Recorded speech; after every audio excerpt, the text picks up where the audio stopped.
ধর্মীয় ভাবাবেগে আঘাতের মামলায় মহুয়া মৈত্রের বিরুদ্ধে জারি গ্রেপ্তারি পরোয়ানা। কৃষ্ণনগরের তৃণমূল সাংসদের বিরুদ্ধে গ্রেপ্তারি পরোয়ানা কৃষ্ণনগরের তৃতীয় জুডিশিয়াল ম্যাজিস্ট্রেট আদালতে। ধর্মীয় ভাবাবেগে আঘাত, নির্দেশমূলক বক্তব্য, অপরাধমূলক ভয় দেখানোর অভিযোগে গ্রেপ্তারি পরোয়ানা জারি করল আদালত। বারবার হাজিরা এড়ানোয় মহুয়ার বিরুদ্ধে গ্রেপ্তারি পরোয়ানা।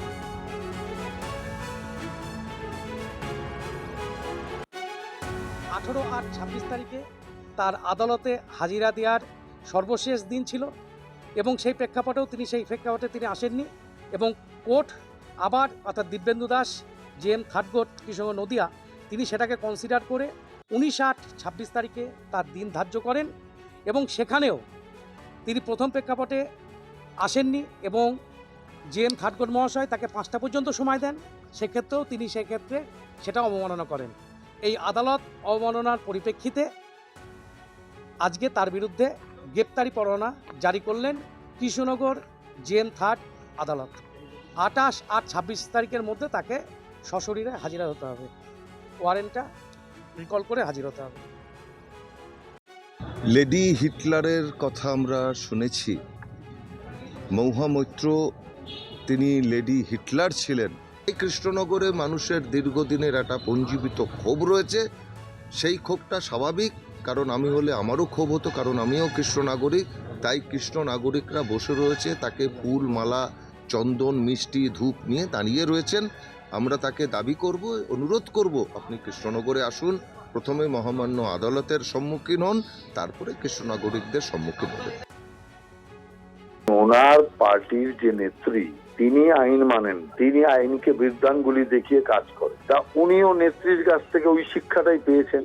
একজন সাংসদ যদি হয়ে তিনি আইন মানবেন না, স্বেচ্ছাচারিতা করবেন, আদালতের নির্দেশ মানবেন না, প্রশাসনের বক্তব্য শুনবেন না, অতএব স্বাভাবিকভাবেই শেষ পর্যন্ত এদের পরিণতি জেলেই হয়। অতএব সেই জন্য গ্রেপ্তারি পরোয়ানা যেটা জারি হয়েছে সঙ্গত কারণেই জারি হয়েছে।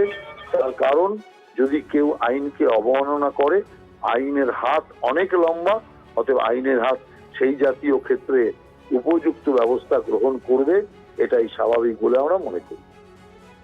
আদালত কাউকে যদি ডেকে পাঠায়, আমাদের দেশে তো আইন কানুন রয়েছে, যা নিয়ম আছে, কনস্টিটিউশনাল যে ফ্রেমওয়ার্ক, আমাদের লিগাল যে ফ্রেমওয়ার্ক, তাতে যদি আদালত সমন দেয়, কেউ যদি না যান, তাহলে তো নর্মাল যে গ্রেপ্তারি পরোয়ানা জারি হবে।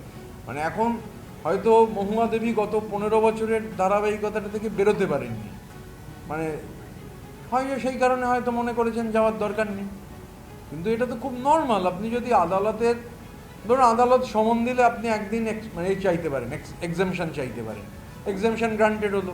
কিন্তু যদি এক্সামশন না দেয় আদালত আর আপনি দিনের পর দিন হাজিরা না দেন, তাহলে তো সমন জারি হবে, এটা তো ন্যাচারাল। এটা তো কোর্টের ব্যাপার, টেকনিক্যাল ব্যাপার। কোনো কেসে ওয়ারেন্ট করতে গেলে দেখতে হবে যে কারণে ওয়ারেন্ট হয়েছে সেটা জাস্টিফাইড কিনা।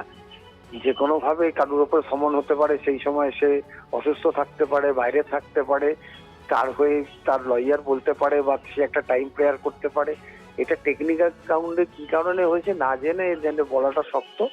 তবে কোর্টের কিন্তু উচিত যে আমাদের যারা অ্যাকিউজ বা যাকে সমন করে ডেকেছে তাকে অপরচুনিটি দেওয়ার, এইটুকু বলতে পারি।